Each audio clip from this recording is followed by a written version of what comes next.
And we all slept very, very well the first night, and we woke to a beautiful view out of the window. Lovely place.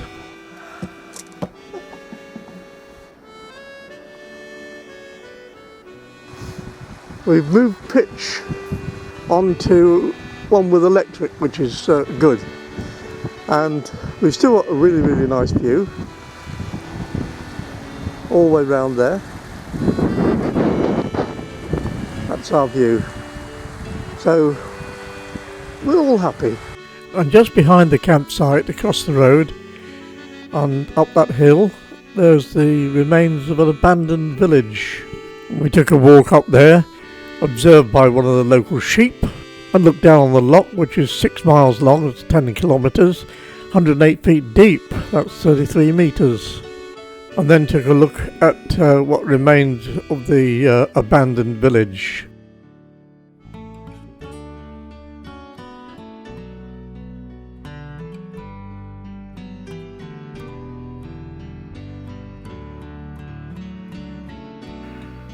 Breakfast was al fresco and enjoying the views. And at one end of the campsite there's this pile of rocks and boulders, which appears to be natural, but in fact it's the remains of a broch or bruche. And if you Google it, you'll discover that nobody really knows what it's all about. But there's also a beach, and the little doggies, they enjoyed catching sticks that Mandy threw for them.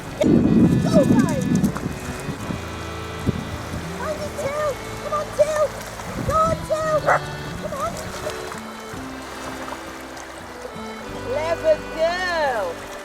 Good girl. Again, drop it. Whilst we were here, the water went from mirror flat to white tops everywhere, probably about 4 to 5. This is about in between. To celebrate our last night in this absolutely fabulous campsite, we're having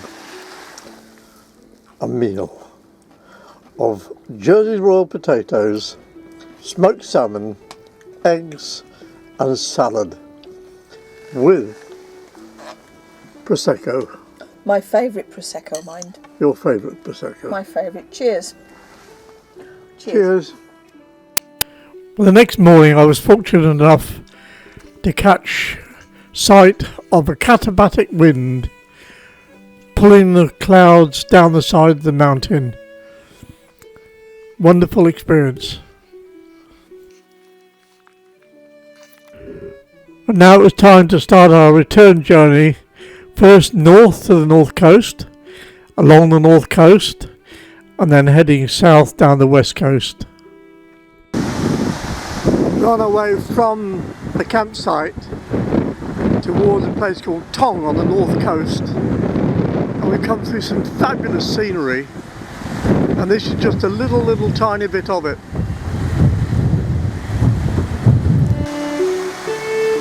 And this is Loch Navar, really beautiful setting.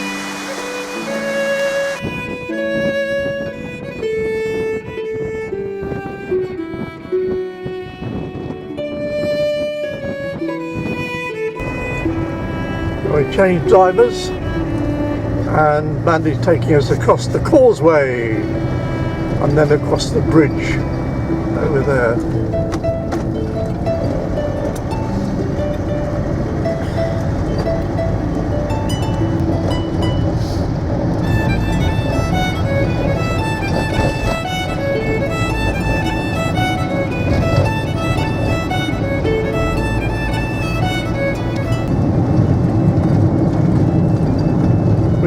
On the A838, which is taking us along the north coast.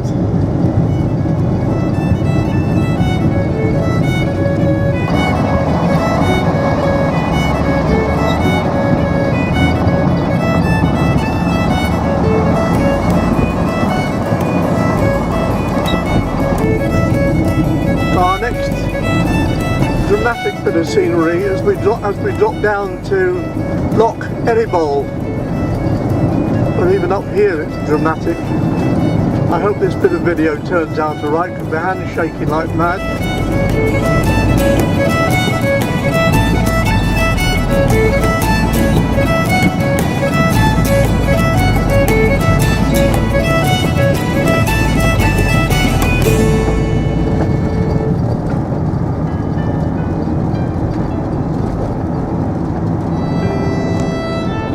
This road is now part of what has become well known as the North Coast 500.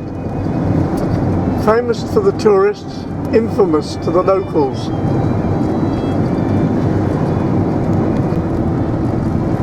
Such a shame that some of the tourists that come up here leave such a mess, litter, rubbish all over the place.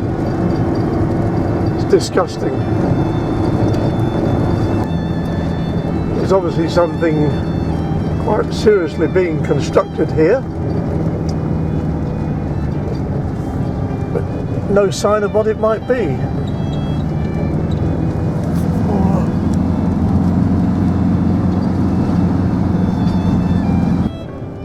Couldn't really fiddle about with that going down this road. No.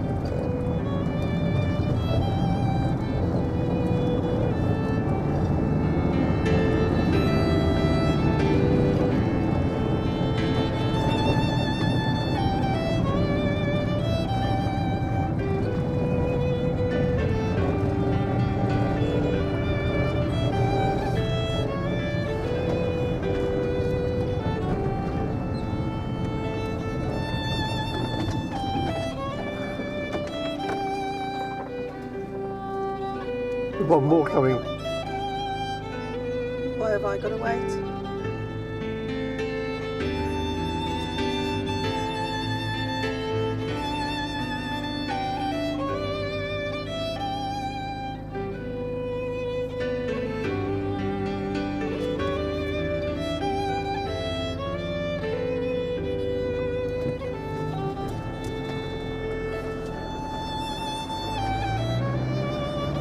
View to your left and down.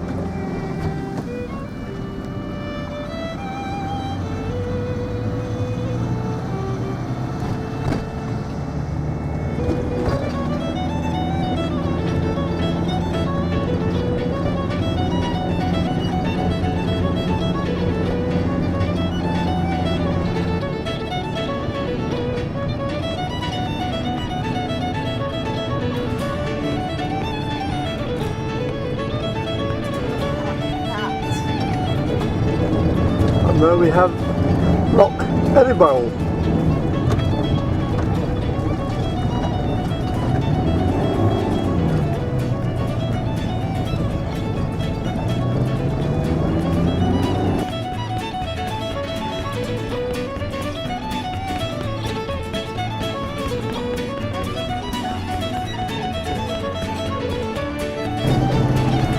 Over there's a fish farm. Only salmon. It's a nice little beach down here. Yeah. Believe it or not, this is still the A838.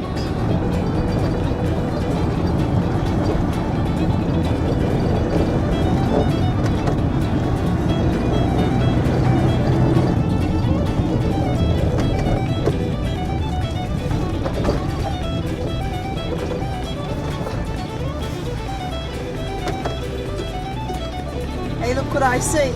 Tea room. Oh, tea room, 1 mile. And a caravan certified, caravan club. Certified location. Yeah, tried them, they were full. There's a little cafe here. And we're going to see if we can have a cup of coffee rather than use our gas.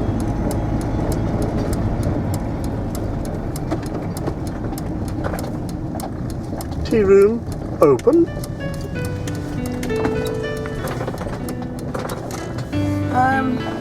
Yeah, I should go in there if I were you. Huh? I should go in there if I were you.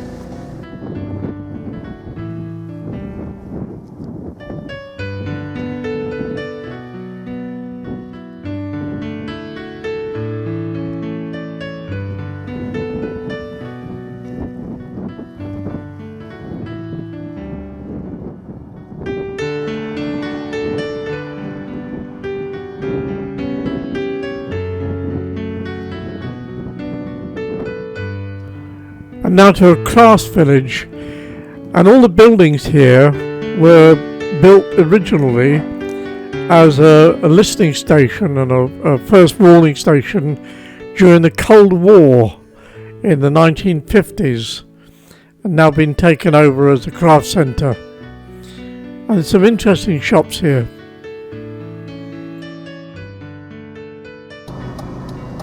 And just down the road from there is the Kyle of Durness with the tide out. Fantastic.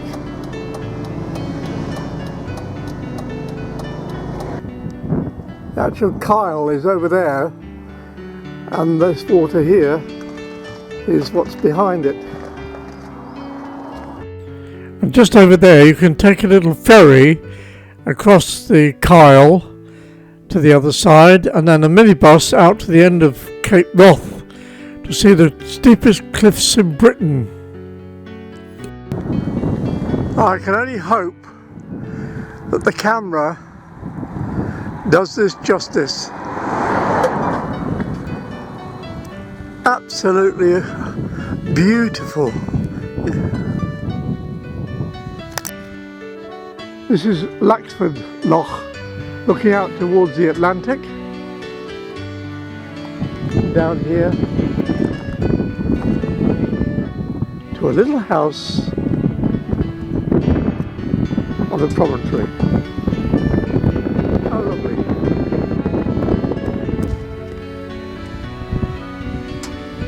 And could that be the mountain that inspired the owner of Paramount Films?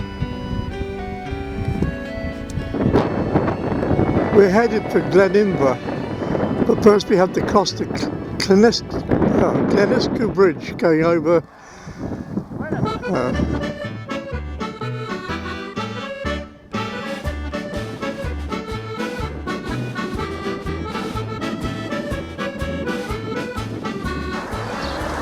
here's the pie shop. I'm sorry. Did you know you can get pies by post?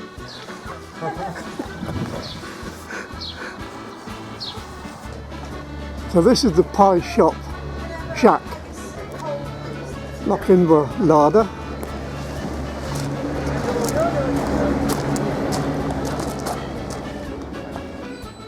We've got some very tempting specials on.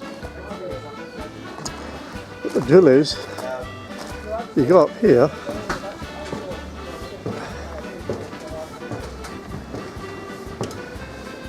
and you place your order. There. Interesting looking bar as well. And that's where you come out. It's right next to the river.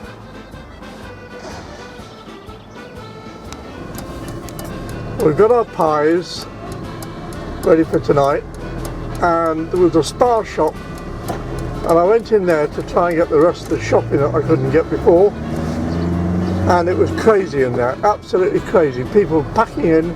There weren't supposed to be more than 10 in the shop. There must have been 20. The aisles were really narrow. Oh no. I got out of there as quick as I could. Not right.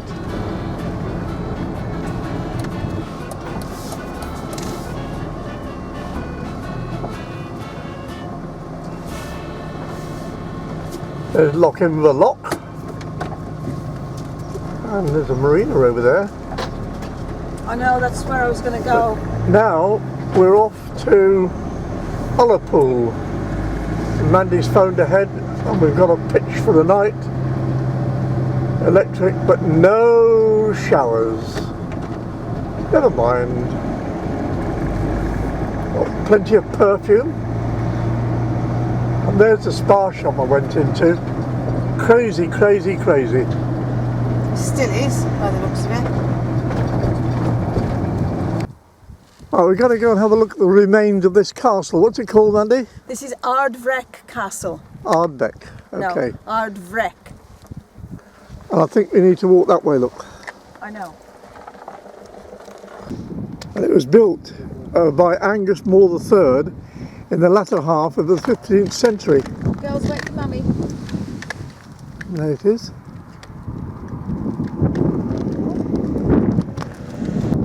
So once upon a time, it looked like that. And there's the inside.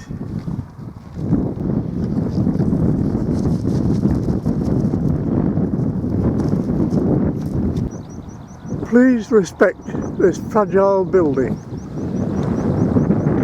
And they climb all over it. How stupid.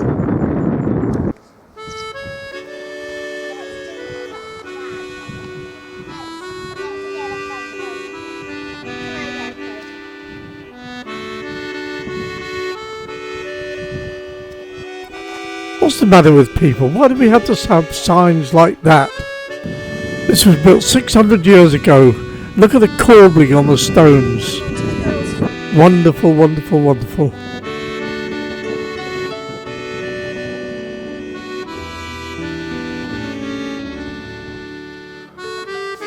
After a drive of about 180 odd miles, we've ended up in Ulapool on the river, the Lochside campsite on the edge of town.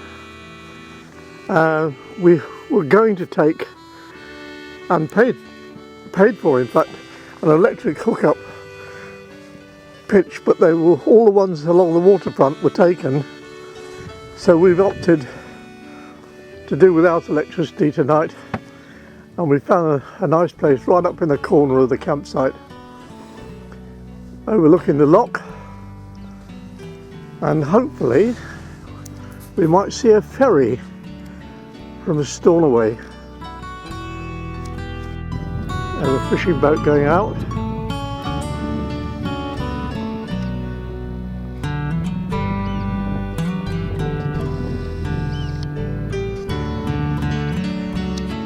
To accompany our pie dinner, Mandy's having an apple cider.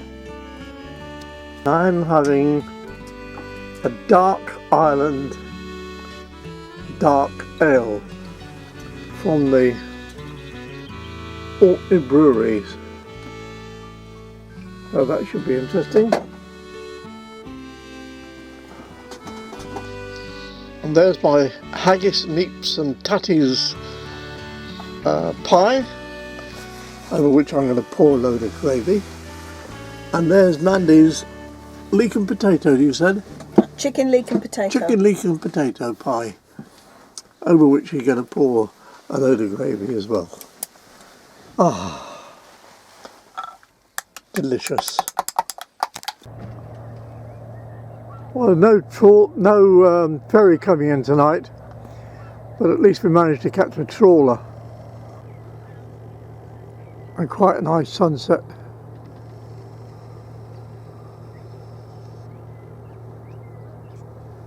And the midges are here.